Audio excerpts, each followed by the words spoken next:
Supreme drop week 3. This is, yes, it's week 3, it's week 2, it's up for interpretation. Last week was no new product. Oh, was it? Yeah, the first week it's in store. Week 1's in store drop. Week 2 they don't drop anything. It's just whatever's still left over. But it goes online week 2. And it used to go online on Thursday on week 2, but for like the past 2-3 seasons, on week 2, on Monday they put it online to give themselves extra time to ship out because the volumes increase so much. That means next week it'll be left over of this stuff. No, next week it'll be after that second week. It just starts rocking every week. Oh, yeah, that's only for week because there's so many items on week 1. Oh. They need to give themselves all that time to ship shit. Every other week you get a couple shirts, a little collab, a little capsule, but there's still mad shit in the store. That week 1 they outfitted the store with everything new. We see a lot of stuff on the table. There's some stuff. But you want to go through some of the comments from last week? Or the last video? The last video. Okay. Let's go. The comments are usually entertaining. First comment. I don't even agree with them. This dude is so spot on with his resale predictions and opinions. Jumped the gun there, didn't we, huh? Damn it, you set me up for that one. I appreciate you, homie. Thank you. I tried. Were you to correct? Be spot on. I'm always correct. The watches, right? Yeah, I said those would do about double. They started out at double. They went a little bit higher than double, and now they're like back at double retail. I was 100% right on that. The Mary J. Blige $1.50. They dropped a bit, but I said they dropped a bit. They'd be great first day, and they dropped. They did that. They were $100 easy first day. Now you can find them 75, 80. This bearded bozo don't know shit about making. Grown man trying to fit in with teens. Doofy. Thumbs down. I'm out this stupid shit. Ouch. The Asian dude is cool. The other one, he's a hype beast that's making $300 off Yeezy bricks after spending $3,500. I mean, if I can make that like in the day, I'll spend $3,500 to make 10% of that back if I have to. That's cool. That's not a terrible day. Okay, I'll spend more for less. Okay, by the way, can we silence our phone? I did. Okay, hopefully. Cool. I thought the camera didn't hear that. It was crickets chirping. That's your ringtone? It's the loudest one, in fairness. Doofus? Last comment. Not the biggest fan of this segment, unfortunately, but I kept my thumbs down to myself. And I appreciate that. The number of views on these videos that we make, it's clearly that people tune in and they want to watch more of it. Okay. So I appreciate that. That's just by the numbers. But I also appreciate that person not disliking the video. Yes, that's if you're a grown man, I don't know how that YouTube shit really works, but apparently these thumbs are like important. So thank you for not. You want me to explain it to you? I mean, we can do that like sidebar. I don't think everybody out there. These guys are YouTube people. The Obsidian Blue Air Jordan 1 Obsidian. Dropped this past week. These dropped this past Saturday. They were doing pretty strong before release, and I also was expecting them to drop a significant amount, and they dropped a bit, but then they kind of held their ground. They're doing decent numbers. Smaller sizes are commanding 400 and change almost now. Like they're up there. Why is that? I mean, people are really digging Jordan 1 highs lately. I feel like it's just been the trend. They're coming out with very nice color blocking, good colorways, quality on the leather they've been doing is great. What about the Defiant ones? The Defiant ones. Those are the black, white, and red ones, right? Mm-hmm. It's just with a little like broken laces. Yeah, you can't get too gimmicky with it. The gimmicky shit only works very rarely, like with the off-white or some shit like that. Like once you start like trying to do too much to it, and like they're not for resale because they release those so few in such few numbers, that gimmicky shit doesn't work like on a wide platform. For the gimmicky shit to work, I feel like it has to be really, really limited because like it's just such a smaller base for it. And that shit was kind of like gimmicky and weird. Like y'all doing a little too much. Just the ones that do good, the ones that people want are like good colorways with good materials. That's it. Can we move on to the Sakai's? Ooh, the Sakai's. I love the Sakai's. Why is this so high? They didn't make them in heavy quantities. They're limited. They're pretty fucking limited. You know what I mean? They're tier 0 type shit. Where have they dropped so far? So far, only Nike Lab has really dropped them through their the sneaker pass, exactly, and they're doing them early. Nobody else has really actually released them yet other than Nike Lab. Did you score a lot of the original colorways? I did score like 4 of the original colorways, and for like how limited they were to get 4 retail, I thought was pretty good. Where'd you get them from? Like stores.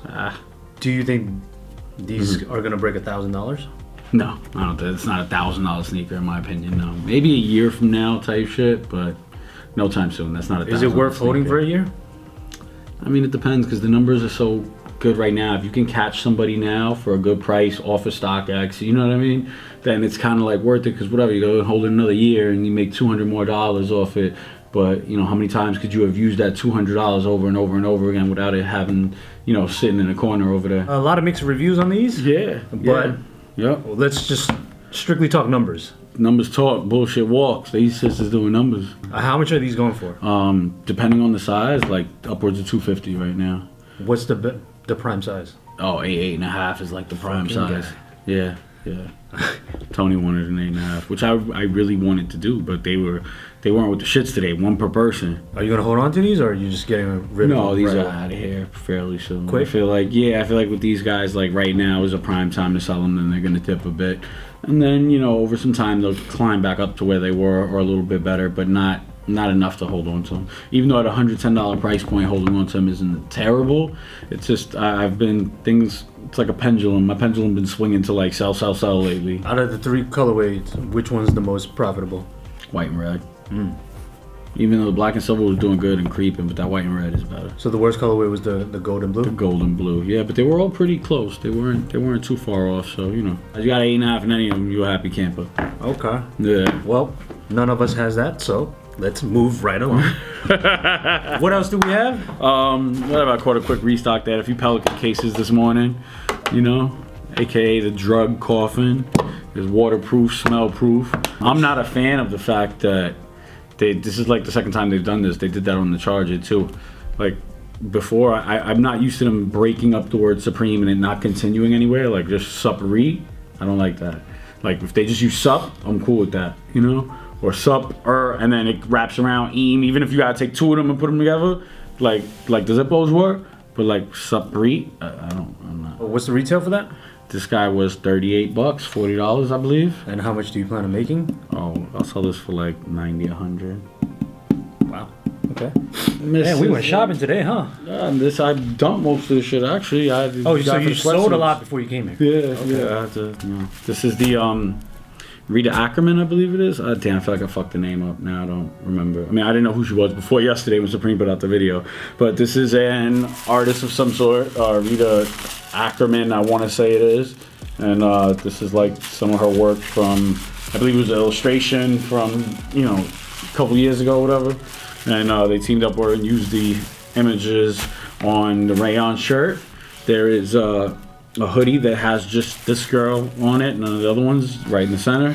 And then there's a work coat, and I don't believe the work coat dropped today, just this in the hoodie. The work coat has the same thing, just the girl in the chest. Most of the time I'm pretty spot on with what I think it is. I'm right. But like every once in a while I get surprised, like, oh wow, a lot of people hit me up for that. I didn't think that was gonna be that good. But that way I know, even if I didn't sell them, they didn't follow through, I know like, yeah, that's something I should just buy.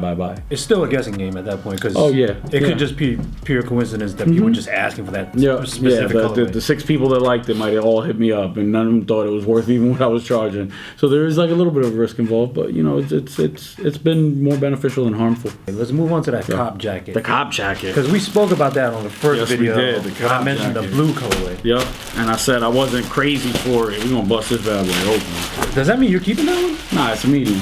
Oh, so it's just still dead stock, man. Stop being these kids are pussies out there. If you buy it from me, you're buying it to wear it. You're not buying it to hold it and try to sell it again. Ain't nobody putting this on and wearing it in the street. It's on video for Tony. That's it. Look, if you end up buying this jacket, I did not make him tear up that plastic bag. They be alright. This is dead stock. All right. Yeah, the cop car jacket. I was feeling the cop car aspect. I like the embroidery job. That is very impressive embroidery. It is. It looks really good. And it looks like a lot of stitches. Not gonna lie, this looks kind of... The whole floating R. Yeah, nah. Right or wrong. This came out the store today. Justin, you got to close up on that one? This came out the store today. Nah. Yeah. Hold on, we got to... Don't do that. That's a manufacturer defect. It might be a manufacturer defect, but like, look. There ain't no bootlegs of this yet, bro. This is brand new ski. No, I feel you, bro. But does that not just... I got the receipt. You want the receipt? I'll pull out the receipt. I believe you, man. All right. I'm just saying. Quality control over there hasn't been what it was. You should have checked it out before you... This is it, bro. This shit sold out in seconds. The orange, but it's the color. All right, let's talk about the retail price and then how much you're gonna... Yeah, the retail price on this bad boy was $188. What's the profit? Oh, that I wouldn't sell that for less than $300, a minimum $100 profit. Okay. And I think it'll be probably significantly more than that if you hold that for a while. This is something I would hold. This is the it's a cut and sew long sleeve United Nation or flag long sleeve top. Here, I don't want to make you fold it again, so. Nah, that's all right. I'll bundle that shit up and give it. Somebody already bought that. Come on, man. Somebody already bought that. He's fine that we're holding his shirt because he's not a pussy. Yo, it's customer service, bro. Oh, come on, bro. The shirt's brand new. So the retail price on this was $88 because again, it's a long sleeve t-shirt, but it's cut and sew. Those are more expensive. Has really good embroidery also on it. So that's $88. You figure just say like a little under 100. These I sold for $150 a pop, $50 profit. That's cool. Fairly little compared to these other things. Nah, but this is like in line with normal shit, you know? Okay. And then I grabbed a couple of those S logo hoodies, hoodie and sweatpants. Oh. S logo hoodie and sweatpants, but I already sold those. I made like $40 a pop on 2 hoodies and a sweatpant. By the end of today, how much is actually left with you? Probably just this jacket, honestly. And the shoes are gone. Yeah, the shoes are gone. Would you consider this week a good week?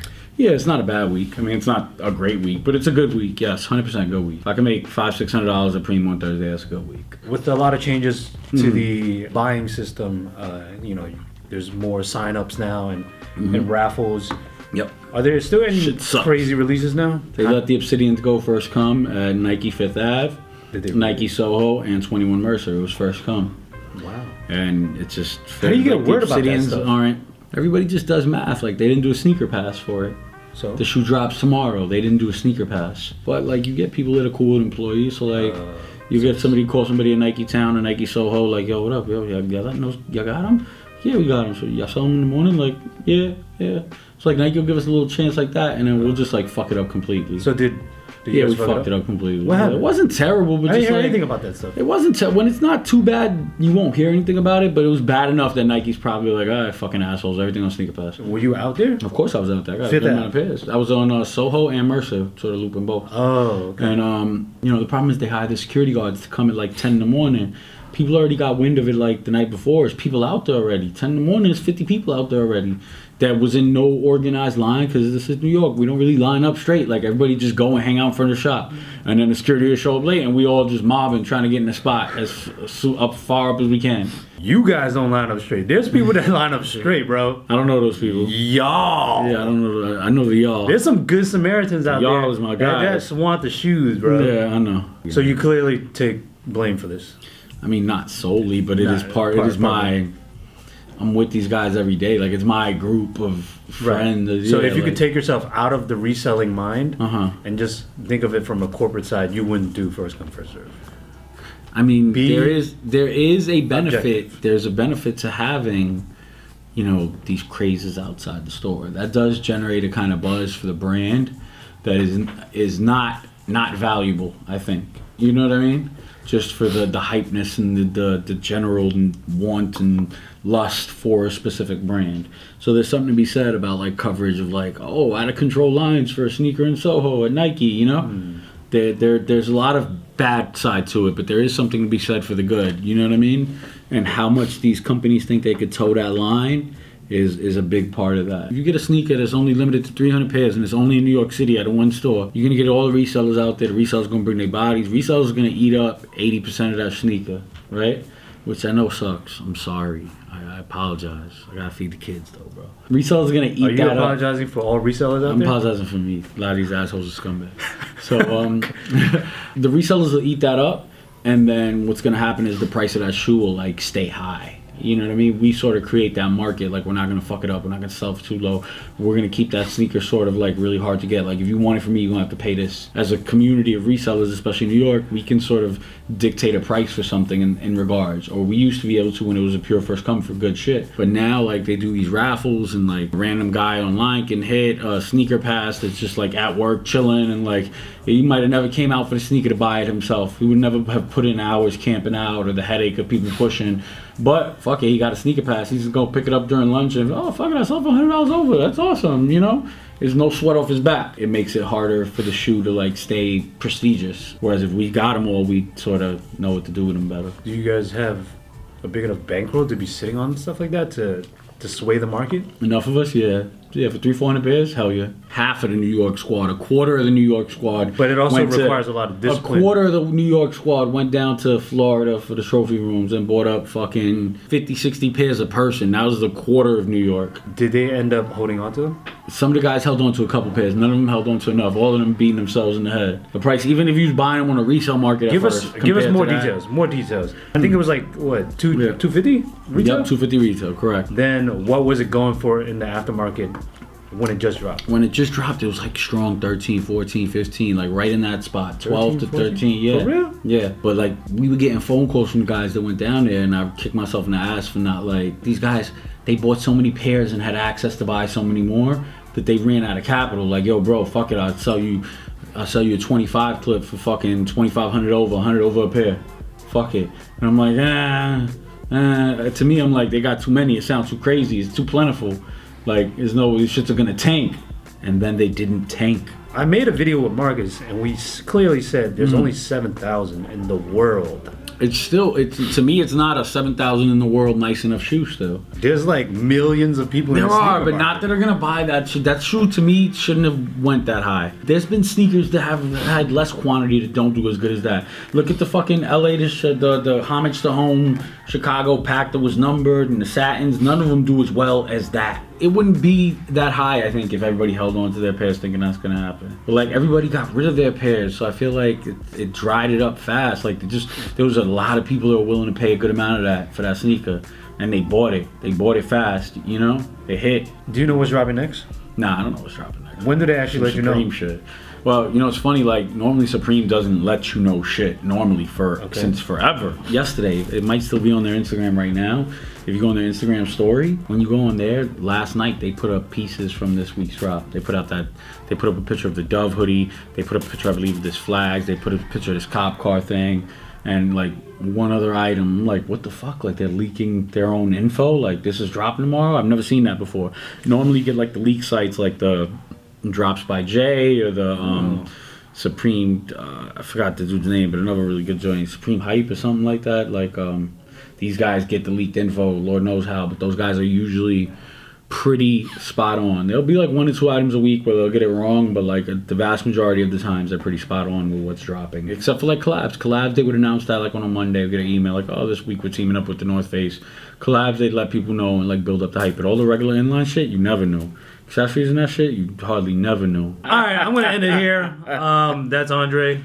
Soul Street. Nope. Yeah, name in the comments. Instagram's in the comments. Yeah, leave your thoughts in the comments below. Hit that Smash thumbs that up. thumbs up. Yeah. If you're new to the channel, just subscribe to the Complex original channel. Word. And we're out here. Let's get Soul Street on one of them Complex Con panels. That's next, B. They be having all these people talking about the hottest sneaker and never have a reseller on there.